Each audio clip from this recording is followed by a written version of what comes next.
Du 17 au 21 avril, l'archipel Scène nationale de Basse-Terre a organisé le festival pluridisciplinaire des arts en Guadeloupe. José Plia, directeur de l'archipel, nous a proposé de découvrir en avant-première quelques artistes programmés.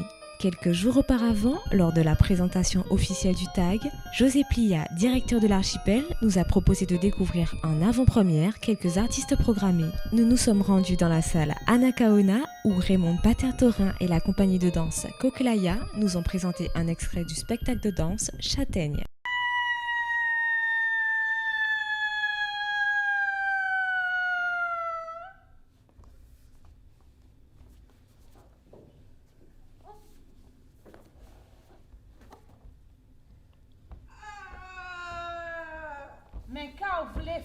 L'idée, c'est de mettre en avant la force de la femme qui se relève tout le temps de ses problèmes. Cette force que nos jeunes ont tendance à oublier. Et c'est un châtaignier géant qui rappelle à toutes ces jeunes filles d'aujourd'hui qui sont un peu à la dérive, on va dire, qu'elles ont une place dans la société, qu'elles ont une place à respecter et surtout qu'elles ne doivent jamais abandonner, toujours se relever, parce que quelqu'un qui reste à terre va vers la mort, alors que quelqu'un qui se met debout sous ses deux pieds va vers la vie. C'est ça le contexte de Femme Châtaigne. Toujours à la salle Anacaona, la danseuse professionnelle Francesca Dampatia et la compagnie de danse Coréam nous ont proposé un avant-goût de la pièce Cassandre, spectacle de danse contemporaine mêlant également des techniques de hip-hop. L'idée, en fait, j'ai utilisé le mythe de Cassandre, qui était une prophétesse. Elle avait le don de divination, mais malheureusement, ce don a été modifié, à savoir qu'une fois qu'elle avait une divination, on la prenait pour une folle. Personne ne la croyait.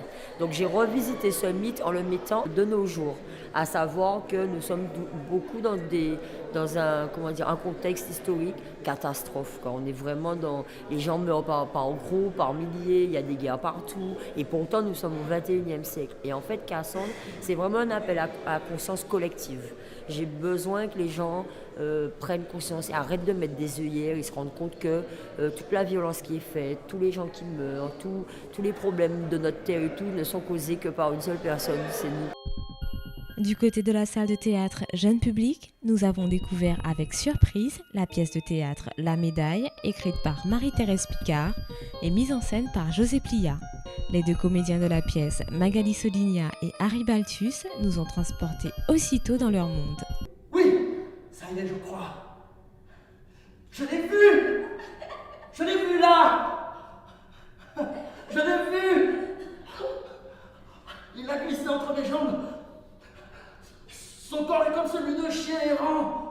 Notre guide, José Plia, a eu l'ingéniosité de nous émerveiller en clôturant cette visite avec la démonstration de l'atelier cirque, dirigé par le circassien Pedro Izquierdo.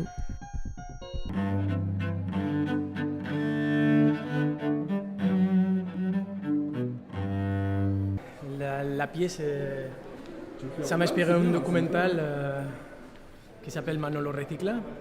C'est un documental sur un SDF qui habite à Madrid. Et ça m'a inspiré pour faire le spectacle sur un SDF qui cherche un endroit pour dormir.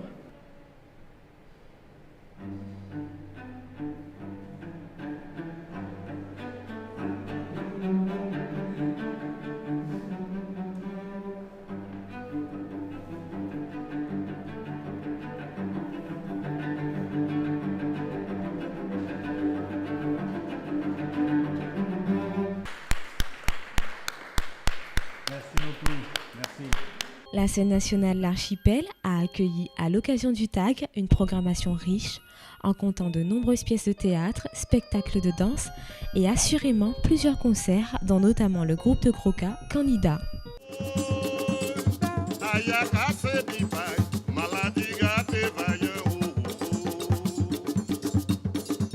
Le TAG, c'était 5 jours de festival, 5 jours de discipline artistique, une vingtaine de spectacles, mais surtout un festival ayant pour ambition de promouvoir la richesse et la variété des arts en Guadeloupe.